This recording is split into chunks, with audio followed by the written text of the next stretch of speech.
Hey everyone, welcome back to our chill spot.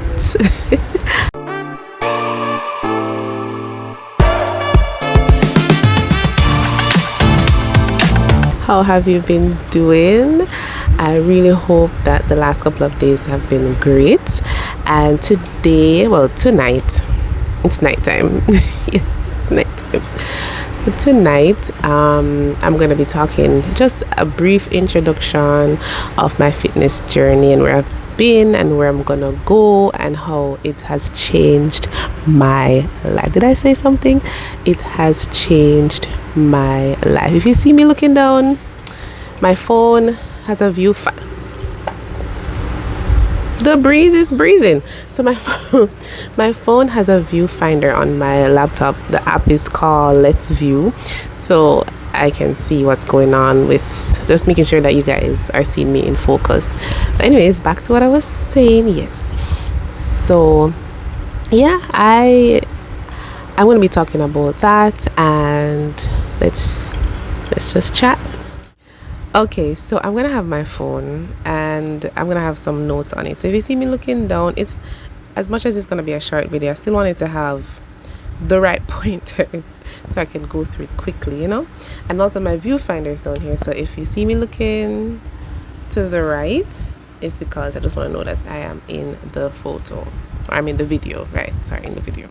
So listen, this video is a simple video. It's not going to be anything about transformation or anything to do with how to do that. I'll do that in another set of videos, but right now I just want to talk about just a brief overview.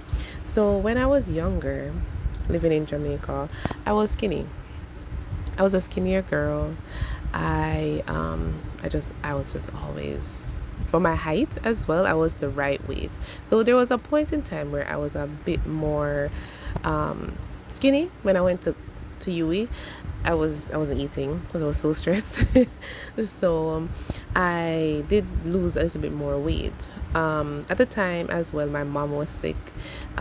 She was sick due to complications with some medication, and she was sick, and I was going through that phase of understanding as a literal teenager what's going on with my mom, right? So I was always small. I was always a small person. You just meeting me, I'm Gail Sheree. This is my little chill spot, and I just want to be a person who is able to just explain and express and bring you into a place where I hope I will impact you somehow, right?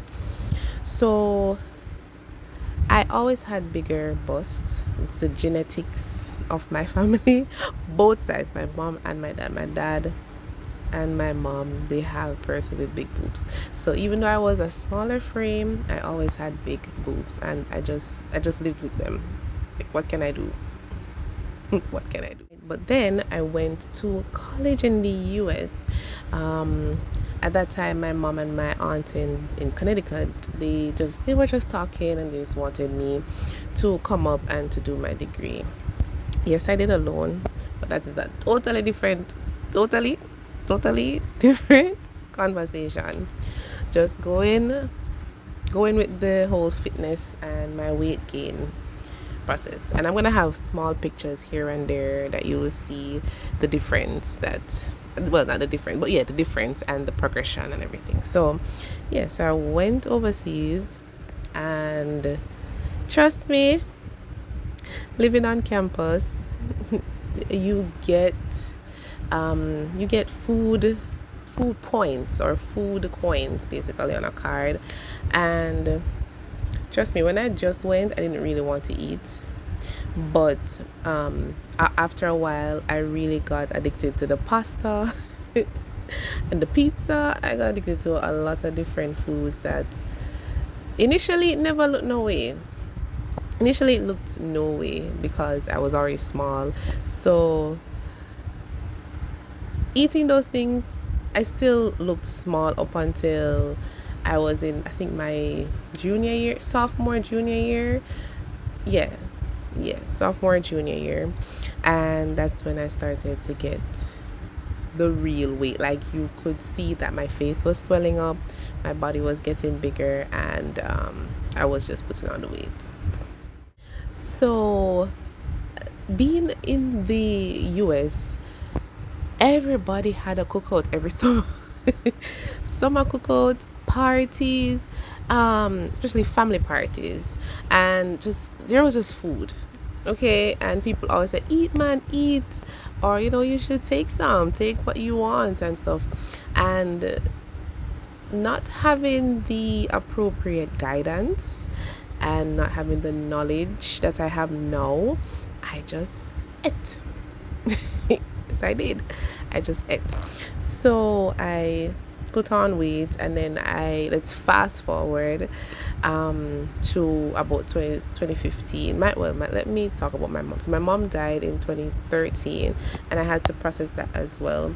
And I realized during that time I started doing this emotional eating. And then fast forward, I was going through college exams and almost final year, and it was just comfort. It was just it's just comfort food. It was just comfort food. And yeah, and so I ended up gaining even more weight. And I just want to put the definition of emotional eating. Yeah, because I have to put that there so that you can know what that is. I mean, yes, let me find it.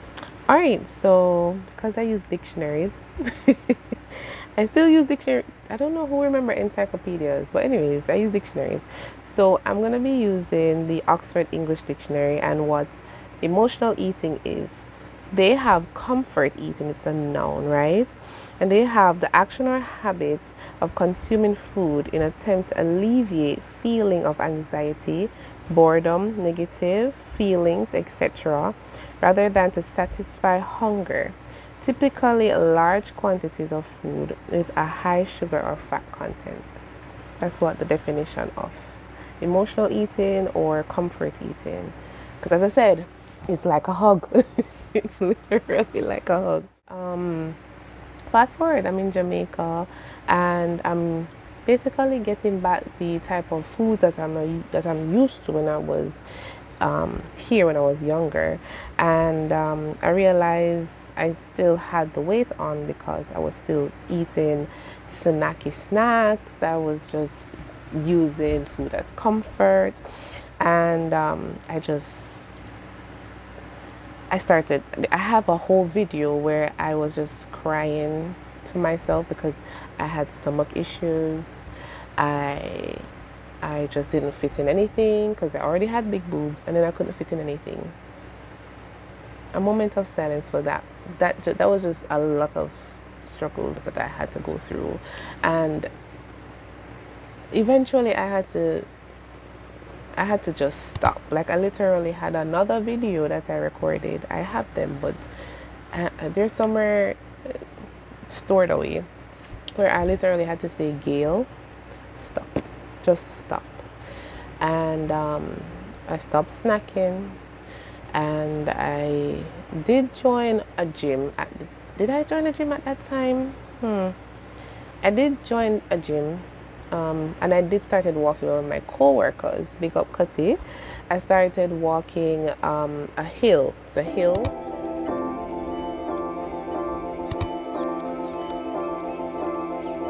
That hill is steep. It's in Portmore, and it's just Portmore, Jamaica. That hill is just steep. It's really steep, but it was good. I could feel myself breathing. It was just great. And then I started losing the weight there, and then the picture is right here. This is how I started to look.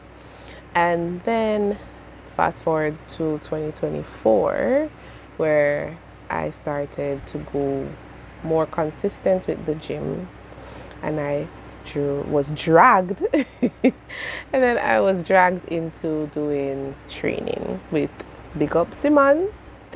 Those are my co-workers.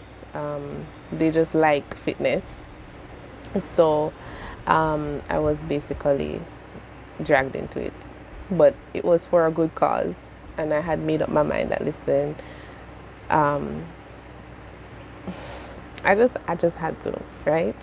So now I'm at like a place. I'm at a place where I can talk about it because I'm not perfect. It's not a perfect thing, and trust me, I have my sugar cravings at times. But as I said, I want you guys to be in my chill spot. Come along on my journey, and the next video, though, the next video, I'm going to definitely dive into my notes. um, dive into what I started to do and how I started to eat to drop from, I was over 200 pounds when I got back from the US, and now I'm at 187, and it's going down.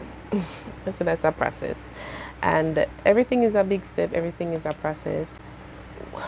We just need to learn not to beat up on ourselves, because I used to do that, beat up on ourselves and just believe that everything has to work out now, but in due time we will see the fruits when we put the work in. So I'll see you in my next chill spot. This is Living Colorfully with Gail. I hope I was able to be of some form of encouragement to somebody, and I'll see you in my next one. Bye.